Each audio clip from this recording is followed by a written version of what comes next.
Hai guys, terima kasih karena kalian sudah klik video ini. Jangan lupa disubrek, tonton videonya dari awal sampai akhir supaya kalian tidak gagal paham. Jangan lupa tinggalin jejak dengan cara like dan komen di bawah.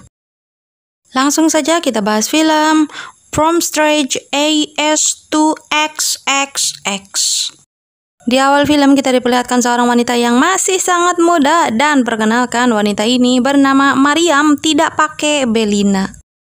Di hari itu terlihat tengkorak si Mariam sedang mengikuti ujian untuk memasuki sebuah universitas impiannya, dan universitas tersebut bernama Universitas Duke. Dan pada saat itu Mariam pun dipersilakan oleh seorang dosen untuk mengungkapkan persentasenya di hadapan seluruh dosen. Dan perlu kalian nyaho para pemirsa bahwa universitas yang dituju oleh si Mariam ini adalah sebuah universitas yang sangat terkenal, di mana universitas ini hanya bisa dimasuki oleh orang-orang pintar dan orang-orang berduit saja. Singkat cerita, sesampainya di rumah, tengkorak si Mariam ini mendapatkan sebuah kejutan dari orang tuanya, di mana pada saat itu Mariam diberikan sebuah surat, dan ketika dibuka ternyata surat tersebut dikirim oleh pihak kampus Duke yang menyatakan bahwa Mariam sudah berhasil mengikuti ujian dan berhasil diterima di kampus tersebut. Tentu saja pada saat itu orang tua Mariam beserta kakaknya pun merasa sangat bangga kepada Mariam, dan mereka sangat bahagia karena Mariam sudah berhasil diterima di sebuah kampus ternama. Tiba-tiba saja kebahagiaan itu pun berubah ketika sang ayah mengatakan bahwa sepertinya ayah dan ibunya akan sangat kesulitan mengumpulkan uang untuk membiayai kuliah Mariam. Pada saat itu tengkorak si Mariam mengatakan kepada ayah dan ibunya bahwa kampus itu adalah kampus impiannya dan dia sangat ingin berkuliah di sana. Dan ya, sebagai kolot yang baik, ayah dan ibunya pun mengatakan kepada Mariam bahwa mereka akan mengusahakan sebaik mungkin untuk membiayai Mariam. Singkat cerita lagi, beberapa hari kemudian terlihat tengkorak si Mariam pun sudah berangkat ke kampus itu dan diantarkan oleh kedua orang tuanya beserta kakaknya. Jadi di kampus itu ada asrama khusus untuk mahasiswa. Perkenalkan, wanita ini bernama Jolie, tidak pakai Angelina, dan wanita ini akan menjadi teman satu kamarnya Mariam. Terlihat tengkorak si Jolie pun menyambut Mariam dengan sangat baik, dan tidak butuh waktu lama mereka berdua pun langsung akrab. Dan setelah orang tuanya Mariam memastikan bahwa si Mariam baik-baik saja, mereka pun langsung mabur dari sana. Perlu kalian nyaho para pemirsa, jadi antara kampus dengan rumah mereka itu jaraknya sangat-sangat jauh, di mana tempat tinggal mereka berada di pelosok, sedangkan kampus tersebut berada di sebuah kota. Jadi adanya tuh di luar kota gitu. Singkat cerita, di malam harinya terlihat tengkorak si Jolie pun membawa Mariam ke sebuah pesta pembukaan di kampus, di mana pesta tersebut diadakan untuk menyambut kedatangan para mahasiswa baru. Terlihat di pesta itu tengkorak si Mariam pelangap-pelongo, kebingungan gitu ya, karena si Mariam ini kan anak rumahan, dan kebetulan orang tuanya si Mariam orang yang sangat agamis, jadi dia sangat tidak terbiasa dengan kehidupan bebas seperti itu. Singkat cerita, beberapa hari kemudian terlihat tengkorak si Mariam pun sudah mulai berkuliah dan belajar seperti mahasiswa pada umumnya. Ingat ya, si Mariam kuliah untuk belajar, bukan kuliah untuk demo. Emang ada gitu Min, mahasiswa yang kuliah untuk demo? Ada, tapi ya bukan di negara kita sih, adanya cuman di Konoha kayaknya ya. Beberapa bulan kemudian terlihat ibunya Mariam pun menelpon Mariam dan mengatakan bahwa mereka sedang mengalami kesulitan ekonomi, dan sepertinya ibunya tidak bisa mengirimkan uang kepada Mariam untuk biaya kuliahnya. Pada saat itu ibunya menyarankan kepada Mariam agar Mariam mengajukan pinjaman ke sebuah koperasi.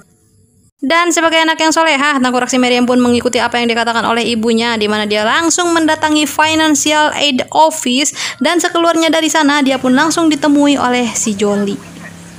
Pada saat itu Jolie menyarankan kepada Mariam agar Mariam mengambil pekerjaan paruh waktu saja untuk membayar kuliahnya.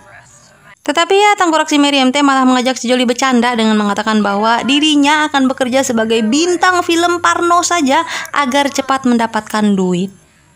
Singkat cerita, peting pun poek, pada saat itu terlihat tengkorak si Jolie sudah molor, sedangkan tengkorak si Mariam masih main HP, dan tiba-tiba saja nongol sebuah link ke dalam handphonenya Mariam dengan menawarkan sebuah pekerjaan dan diiming-imingi oleh gaji yang sangat gede. Karena pada saat itu tengkorak si Mariam memang sedang kepepet duit, pada akhirnya dia pun tergiur dengan link tersebut, di mana dalam link itu dikatakan bahwa dirinya akan dibayar mahal dengan syarat bahwa dia harus mengirimkan foto seksoynya ke dalam link tersebut. Tanpa lebah mikir, pada saat itu tengkorak si Mariam langsung menggunakan baju dinasnya, yaitu baju bekene, dan memoto dirinya sendiri lalu mengirimkan foto seksoynya ke link tersebut. Singkat cerita, berang pun caang tak disangka pada siang itu tengkorak si Meriam teh mendapatkan telepon dari si pemilik link, dan si pemilik link mengatakan bahwa Meriam berhasil diterima bekerja di tempatnya dan berhasil mendapatkan peran utama di sebuah film. Si pemilik link pun menjelaskan kepada Meriam bahwa film yang akan dibintangi oleh Meriam adalah sebuah film dewa cerit atau film Parno. Asli pada saat itu saya kira tengkorak si Meriam teh akan menolaknya mentah-mentah, tetapi justru si Meriam teh malah dengan senang hati menerima tawaran tersebut. Dengan semangat 45-nya, tengkorak si Meriam pun langsung mempersiapkan seluruh kostum yang dia butuhkan. Bahkan ketika Jolie menanyakan, "Meriam, kamu teh akan mabur ke mana?" Pada saat itu Meriam hanya menjelaskan kepada Jolie bahwa dirinya akan mengunjungi saudaranya. Terlihat tengkorak si Meriam pun langsung terbang menuju ke tempat itu, dan sesampainya di sana dia pun langsung disambut sang manajer beserta para kru, yang tentu saja manajer dan para kru itu adalah seluruhnya seorang laki-laki. Tanpa banyak bacot, sang manajer pun langsung memberikan kontrak kerja kepada Meriam, dan di sana kalian akan melihat seperti apa seorang manajer film Parno kepada pemainnya. Tanpa baca bacri, tengkorak si manajer teh langsung memerintahkan si Meriam untuk berganti kostum, dan ya kalian semua teh bisa ngelihat seperti apa bentuk kostum yang akan digunakan oleh si Meriam. Dan yang lebih parahnya lagi, si Meriam teh disuruh berganti kostum ya didinya. Dari film ini teh kalian akan nyaho seperti apa proses pembuatan film Parno dan seperti apa perlakuan para produser kepada para pemain film Parno. Sampai pada akhirnya syuting pun dimulai. Pada saat itu terlihat tengkorak si Meriam pun sangat kasihanan dan ngadareg-deg serta bingung gitu apa yang harus dia lakukan. Tetapi para kru, kemudian para produser serta lawan mainnya justru kesenangan ngelihat si Meriam kasihanan seperti itu. Karena pada saat itu tengkorak si Meriam teh terus menolak untuk melakukan adegan adu gabrut, yang pada akhirnya si Meriam teh dimarahi oleh produser, dan mereka semua mengatakan kepada Meriam bahwa mereka sudah membayar mahal Meriam, dan ya mau tidak mau tengkorak si Meriam teh harus melakukan adu gabrut di sana. Aing yakin kalian semua teh pasti mikir, ya udah sih balikin aja duitnya terus kamu pergi dari sana. Pulgoso, tidak semudah itu. Karena kan si Meriam ini sudah menandatangani kontrak bersama mereka, dan dia tuh sudah terikat kontrak dengan mereka. Begitu Marisol. Singkat cerita, beberapa hari kemudian terlihat Meriam pun ditelepon oleh kakaknya. Bahkan pada saat itu Meriam pun tidak menceritakan hal tersebut kepada kakaknya. Aing kira tengkorak si Meriam teh udah kapok, minimal dia teh kaduhung lah ya. Tetapi justru tengkorak si Meriam teh malah mencari produser baru untuk membuat film berikutnya. Lagi-lagi tengkorak si Meriam pun pergi dari asrama kampus dan mengatakan kepada Jolie bahwa dirinya akan mabur untuk menemui saudaranya. Dan ya pada saat itu si Jolie mah percaya-percaya aja gitu. Singkat cerita, terlihat tengkorak si Meriam pun langsung terbang menuju LA, dan di sana dia pun langsung menemui manajer barunya. Terlihat si Meriam pun di sana diperlakukan lebih manusiawi gitu sama manajer barunya ini. Dan kalian semua teh kudu nyaho bahwa ketika si Meriam ini bekerja, dia tidak menggunakan nama aslinya melainkan menggunakan nama samaran, yaitu Belle Knox. Terlihat pada saat itu sang produser pun membawa Meriam ke sebuah hotel, dan di sana dia menjelaskan tentang tata kerja bersama dirinya, di mana jika Meriam ingin terus bekerja bersamanya, maka Meriam harus tepat waktu dan harus melakukan semua yang dia perintahkan. Pada hari itu sang produser meminta kepada Meriam agar Meriam melakukan adu gabrut bersama seorang wanita, dan ya si Meriam pun mengiyakannya. Dan di film berikutnya sang produser meminta agar si Meriam melakukan adu gabrut bersama seorang wanita dan bersama seorang laki-laki, dan seperti biasa si Meriam pun mengiyakannya. Pada saat itu lawan main dari Meriam pun menjelaskan kepada Meriam bahwa dirinya terjun ke industri film tersebut adalah karena dia ingin membiayai adiknya sekolah. Lalu dia pun bertanya, "Terus kamu teh kenapa Meriam terjun ke film ini?" Pada saat itu Meriam pun langsung mewek dan menjelaskan bahwa dirinya terjun ke film itu pun karena dia ingin tetap sekolah, dan dia tahu bahwa orang tuanya sudah tidak sanggup lagi membayarkan kuliahnya. Tetapi di sisi lain dia pun tidak berani memberitahukan kepada orang tuanya tentang pekerjaannya itu karena orang tuanya sangatlah religius. Sehingga cerita, setelah si Meriam ini sampai ke asrama, dia pun diajak oleh Jolie ke sebuah pesta kampus, dan di sana dia pun mengalami sesuatu yang sangat janggal. Di pesta itu tiba-tiba saja Meriam pun diacuhkan oleh semua teman-temannya, dan tak lama kemudian terlihat ada seorang wanita yang datang menghampiri Meriam dan menyiram Meriam menggunakan minuman. Bahkan ketika Maryam mencoba mendekati teman-teman prianya, mereka semua menyinggung Maryam dengan sebutan wanita peluncur dan wanita murce.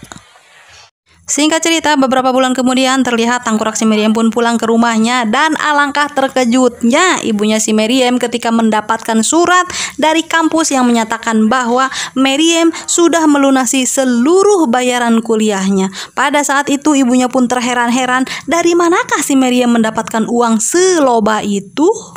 Pada saat itu Maryam pun menjelaskan kepada ibunya bahwa dirinya mendapatkan uang tersebut adalah dari hasil berjualan genjer. Tentu saja pada saat itu ibunya sangat teruas dan mengatakan bahwa, "Apa? Maryam, kamu ngejual genjer?"